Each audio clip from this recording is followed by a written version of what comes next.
여러분 안녕하세요. 일단 저는 문재인 전 대통령이 공산주의자이고 김일성주의자라고 확신하는 사람임을 밝힙니다. 자, 문재인 일가로 확대된 검찰 수사, 추석 이후 문다이부터 소환, 드디어 그토록 기다리고 그렇게 기다렸던 문재인 정권에 대한 수사가 시작되었습니다. 사실 이미 시작은 했었는데 증거와 정황이 나오니까 이렇게 뉴스도 나오고 구체화되는 것 같아요. 이제 미리 오늘 영상의 결론부터 말씀드리자면, 법의 심판 앞에서는 아무리 전직 대통령이었다고 해도 절대로 봐주지 말아야 하고, 그것이 곧 공정하고 정의로운 자유민주주의 국가의 시작이다 입니다. 자, 피의자 문재인 기사 내용을 보니까 검찰에서 조사를 해보니 계좌 추적을 통해 수상한 자금 흐름을 발견했고, 그래서 문재인이 피의자가 된 거다라는 말이네요. 근데 솔직히 말씀드리면 문재인 정권에 대한 수사가 왜 이제서야 뉴스에 나오지? 법원에서도 인정한 문재인 USB 사건 포함해서 조사해야 할 것들 한가득 아니었나? 지금까지 이렇게 수사가 느렸던 건 혹시라도 어떤 개인이나 세력이 계속해서 방해했던 것은 아닐까? 그리고 민주당뿐만이 아니라 국민의힘 내부에서도 이 친중자파들이 몰래 숨어 있어서 그들까지 문재인 정권을 수사하지 못하게 계속 막았던 것은 아닐까? 생각이 들 수밖에 없었던 요즘이었습니다. 요즘도 아니죠. 한 2년 된 것 같습니다. 저는 이 영상을 통해 문재인 대통령과 그 가족에 대해 하루빨리 특검을 하자고 주장하는 바입니다. 친중좌파들이 박근혜 끌어내릴 때 촛불 들면서 소리치고 했던 게 이 공정과 정의 아닙니까? 아마 무슨 정치 공세니 뭐니 하면서 아주 발악을 할 거예요. 안 봐도 비디오고. 여러분, 다른 게 아니고 이런 게 바로 내로남불입니다. 내로남불. 이게 뭐의 줄임말이죠? 내가 하면 로맨스, 남이 하면 불륜. 내가 하면 적폐청산, 니들이 하면 정치보복. 이게 바로 친중 그리고 종북 좌파들의 세계관, 기본 마인드예요. 이거야말로 전형적인 좌파들의 사고방식입니다. 예전에 정유라 씨 아시죠? 피 한 방울도 안 섞인 아시안게임 금메달리스트 정유라에 대해서 승마 선수가 말 후원받은 게 그게 뇌물이라고 결국은 박근혜에게 몇 년을 구형했습니까?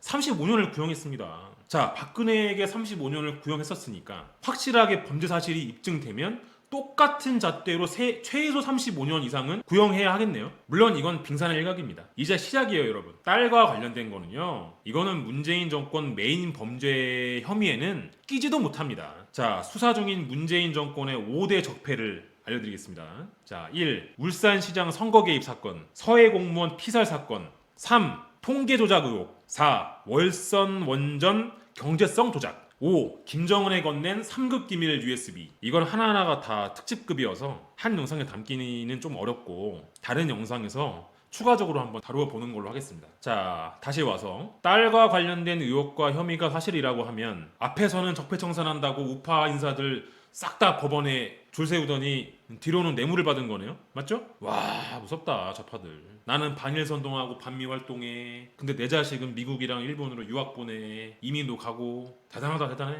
약간 반미 반일 이런 거는 그냥 혹시 일종의 직업인가요? 혹시 직업? 알고 보면 막 아이폰 쓰면서 해마다 일본으로 여행 가는 거 아니에요? 막 아이폰 가지고 뭐 후지산 촬영하고 막. 여러분, 저 갑자기 그 말이 떠올랐어요. 한동안 잊혀졌던 그 말. 바로 경제 공동체입니다. 자, 딸 문다혜가 SNS에 올린 글이 아주 의미심장한데요. 제 나름대로 한 줄씩 분석을 해볼게요. 제 나름대로. 경제 공동체란 말을 만들어서 성공했던지라? 이제 본인들이 경제 공동체로 성공했던 걸 인정한 건가요, 드디어? 자, 당시에 박근혜 탄핵으로 가장 수혜를 입은 게 누굽니까? 민주당과 친중좌파들 아닙니까? 그리고 결국 박근혜 없애고 그 자리에 앉은 게 누굽니까? 바로 문재인입니다.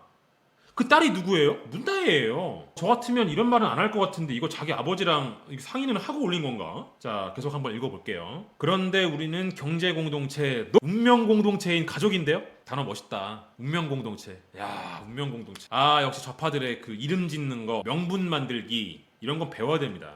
어떻게 이런 생각을 할 수가 있지? 한편으로는 부럽기도 해요. 단어만 들으면 마치 우리는 억울한 누명으로 조사를 받고 있는 거다. 이거 다 탄압이다. 이런 생각이 들 수밖에 없을 것 같아요. 이걸 선동당하면 가족은 건드리는 거 아닌데? 이건 무슨 말이냐면 자기와 관련된 걸 이 사법적인 문제가 아니고 정치적인 문제로 갈아타려고 하는 것 같아요.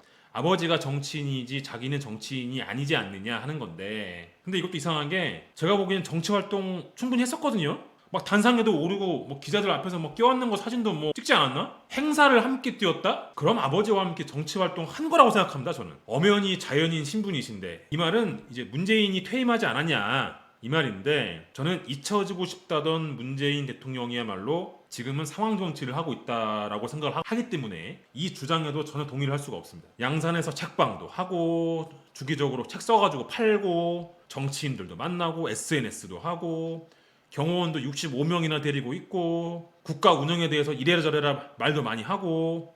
근데 그 강아지는 그 어떻게 되었나요? 혹시 아는 분 계시나요? 뭐 강아지를 버렸네 만에 말 많지 않았었나요? 여러분 이게 잊혀지고 싶은 걸까요? 전혀 아닌 것 같은데 이쯤 가면 막 하자는 거지요? 여러분 저만 이렇게 느끼나요? 이 노무현 대통령이 생각나는 건 저뿐인가요? 이거 예전에 노무현이 했던 말이랑 비슷한 것 같은데 이제 더 이상은 참지 않겠습니다. 이 말은 알 것 같아요. 이 반일 선동할 때 했던 말이랑 비슷하네요. 잊지 않겠습니다. 사지 않겠습니다. 가지 않겠습니다. 기억나시죠? 이거 한참 친중자파들이 반일 운동할 때 했었던 슬로건이랑 비슷하네요. 이거 마지막에 겸손은 안 할래. 이건 무슨 말이야? 이건 잘 모르겠는데 그 누구도 겸손하라는 말은 안 했던 것 같은데 그냥 성실히 조사받고 범죄를 저질렀으면 감옥 가고 범죄가 아니었으면 무죄 받고 그러면 되는 거 아닌가? 이게 도대체 겸손이랑 무슨 상관이야? 이러저러해서 강하게 의심이 되니 나와서 조사받고 해명할 게 있으면 하고 이러라는 거지. 저는 박근혜 때와 똑같이 똑같은 잣대로 수사와 재판을 해야 한다고 생각합니다. 그래야 공평하지 않겠습니까? 또 떠올랐어요. 포괄적 뇌물죄, 묵시적 청탁죄. 야, 하여튼 이름 짓는 건 기가 막히네. 이건 도대체 누구 아이디어야 이거? 이게 원래 존재하는 법 용어는 맞나? 제가 지인들에게도 자주 이야기하지만 좌파들의 이런 선동 방식, 기술 이런 건 우리 자유파도 어느 정도는 배워야 됩니다. 왜? 배워야 공격을 할 수가 있으니까. 언제까지 당하기만 할 거예요? 이건 어느 한쪽이 죽어야 끝나는 전쟁입니다. 공산주의와 자유주의가 공존할 수 있을까요? 말도 안 되죠. 근데 언제까지 수비만 할 거예요? 여러분 거짓으로 국민들 선동하는 데는요 10초면 충분하거든요. 옛날에 보세요. 옛날에 거무병, 청산가리 그거 외에도 뭐 한두 가지 없겠습니까? 지금까지? 근데 그게 결국은 거짓이었다 밝혀내는 데는요 한 달, 1년, 아니 10년이 걸릴 수도 있습니다. 그래서 친중좌파들이 일단 지르고 보는 거예요. 왜? 먹히면 땡큐거든. 아님 말고. 검찰과 검사분들 너무나 고생 많으시는데 이왕 하시는 김에 조금만 더 수고해 주셔서 성역 없는 수사를 해주시길 진심으로 바랍니다. 근데 증거인멸이나 도주 우려로 인한 구속영장이나 출국금지 이런 건 법원에서 해줘야 되는 거죠?